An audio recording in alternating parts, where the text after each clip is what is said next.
কখনো ইসকন মিসকন নামবি না, তাহলে কিন্তু একদম बांग्लादेश में एक दो नहीं हिंदुओं पर अत्याचार हुए या मर्डर हुआ है या उनको मारा गया है, बल्कि 29 वारदातें हुई हैं।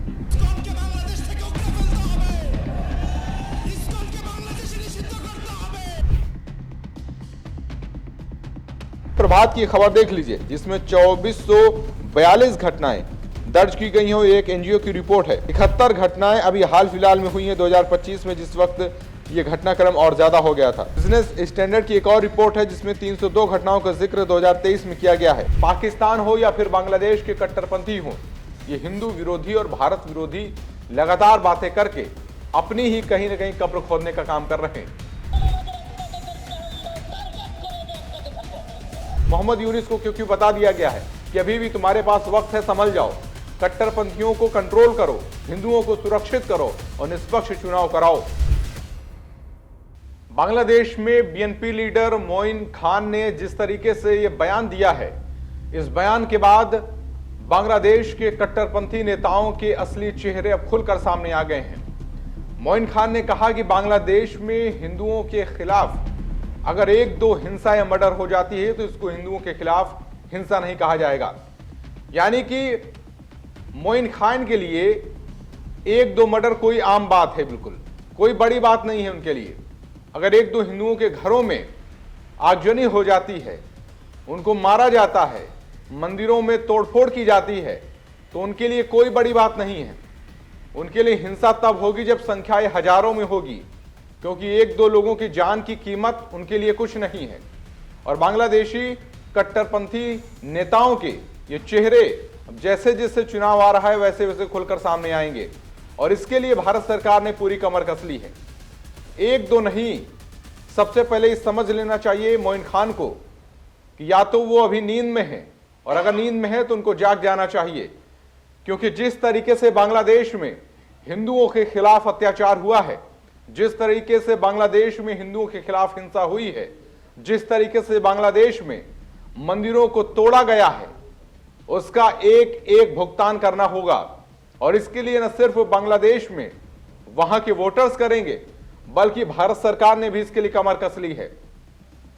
प्रधानमंत्री नरेंद्र मोदी के टेबल पर अब पूरी फाइल उनकी पहुंच चुकी है, और उस पूरी फाइल के बाद उनका क्या इलाज किया जाएगा उसके लिए भी पूरी तैयारी हो चुकी है। भारत सरकार के विदेश मंत्रालय ने इसकी पूरी तैयारी कर ली है। और क्या कुछ आगे होगा 12 फरवरी के चुनाव के बाद जो नतीजे आएंगे बांग्लादेश में, वो तो नतीजे बताएंगे ही बताएंगे, लेकिन बांग्लादेश के खिलाफ भारत सरकार क्या एक्शन लेने जा रही है वो आज हम इस वीडियो में बताने वाले हैं। क्योंकि सबसे पहले आपको वो आंकड़े दिखाते हैं जिस आंकड़ों की चर्चा जो है बांग्लादेश के कट्टरपंथी नेता मोइन खान ने किए हैं। दरअसल उनको आंकड़े देखने की जरूरत है। मुझे लगता है कि मोइन खान कहीं ना कहीं समाचार पत्रों को या तो पढ़ते नहीं हैं या तो खबरों से रूबरू नहीं होते हैं, क्योंकि अगर वो खबरों से रूबरू हो रहे होते, आंकड़ों से रूबरू हो रहे होते, तो शायद वो ये बात न कहते। क्योंकि एक तरफ आंकड़े हैं, एक तरफ मीडिया की खबरें हैं जो उनकी बातों को पूरी तरीके से झुठला रही हैं। क्योंकि बांग्लादेश में एक दो नहीं हिंदुओं पर अत्याचार हुए या मर्डर हुआ है या उनको मारा गया है, बल्कि 29 वारदातें हुई हैं। मोइन खान जी, 29 वारदातें एक बड़ी संख्या होती है। एक दो की बात तो आप कर रहे हैं, लेकिन 2900 का जिक्र क्यों नहीं कर रहे हैं?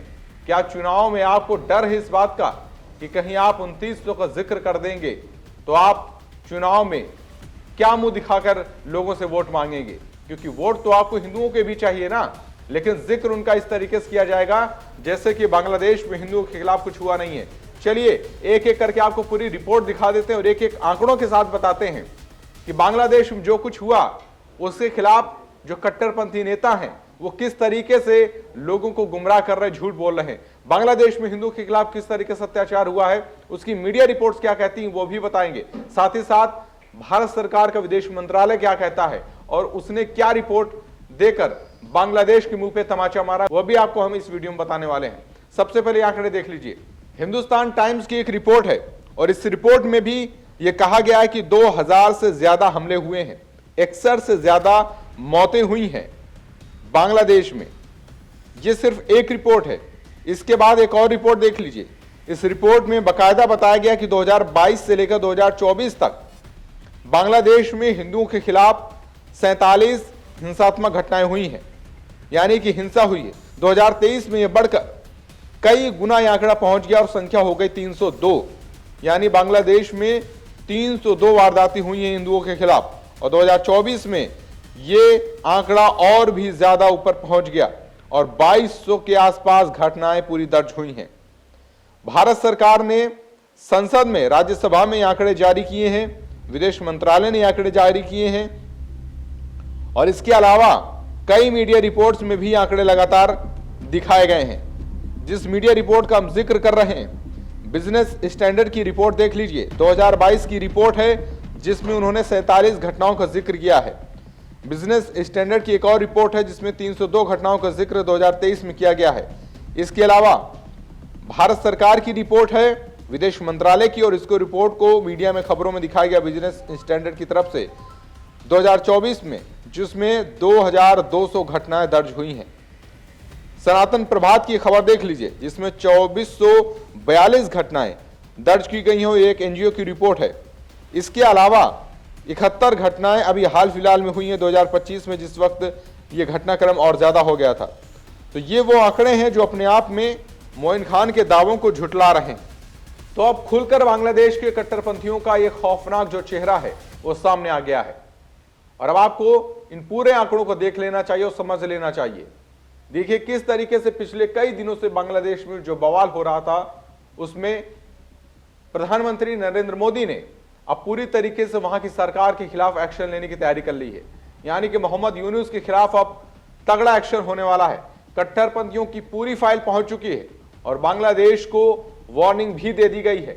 पाकिस्तान हो या फिर बांग्लादेश के कट्टरपंथी हो, ये हिंदू विरोधी और भारत विरोधी लगातार बातें करके अपनी ही कहीं ना कहीं कब्र खोदने का काम कर रहे हैं, क्योंकि ये लोग शायद ऑपरेशन सिंदूर भूल गए हैं। तो उन्हें फिर से एक ऐसे ऑपरेशन की याद दिलानी होगी। नरेंद्र मोदी सरकार अगली तैयारी करके बैठ चुकी है और आज पीएम मोदी ने जिस तरीके से बांग्लादेश को आखिरी वार्निंग भी दी है, उससे यह नतीजा आने वाले समय में देखने को मिलेगा कि मोहम्मद यूनुस को क्या करना चाहिए और किस तरीके से सरकार चलानी चाहिए।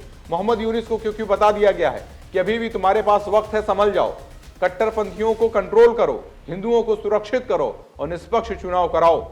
क्योंकि पीएम मोदी ने मोहम्मद यूनुस को मैसेज भिजवाकर ये संदेश दे दिया है कि उनके राज में हिंदुओं पर जो हमले हुए हैं उस पर भारत ने आंखें बंद नहीं की हुई हैं, बल्कि यूनुस राज में हुई हिंसा की पूरी फाइल तैयार हो चुकी है और अब उनसे बच नहीं सकते हैं। भारत ने मोहम्मद यूनुस के राज में जो हिंसा हो रही है उसका डाटा दुनिया के सामने रख दिया है। भारत ने बता दिया है कि मोहम्मद यूनुस की अंतरिम सरकार पिछले करीब 1.5 साल से अल्पसंख्यकों के खिलाफ 2900 वारदातें कर चुकी है। इसमें हत्या, आगजनी, जमीन हड़पने से जुड़ी घटनाएं और भी तमाम घटनाएं शामिल हैं। यानी भारत ने अपना रुख बिल्कुल साफ कर दिया है कि बांग्लादेश इन घटनाओं को मीडिया की गलत रिपोर्टिंग या राजनीतिक हिंसा कहकर खारिज नहीं कर सकता है। और विदेश मंत्रालय की तरफ से साफ तौर पर कह दिया गया है कि भारत की बांग्लादेश के हालात पर पूरी नजर है। भारत लोकतांत्रिक तरीके से बांग्लादेश में चुनाव कराने के पक्ष में है। भारत बांग्लादेश में स्वतंत्र, निष्पक्ष और समावेशी चुनाव कराने का समर्थन करता है। इसके अलावा भारत ने बांग्लादेश को दीपू दास की हत्या पर भी वार्निंग दे दी है कि मोहम्मद यूनुस की सरकार जल्द से जल्द दोषियों के खिलाफ सजा दिलाए।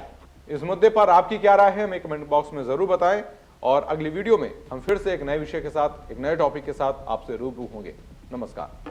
This video is sponsored by Ram Group of Companies, co-sponsored by Nature House and Bhaiya Ji Silver Coated Ilachi.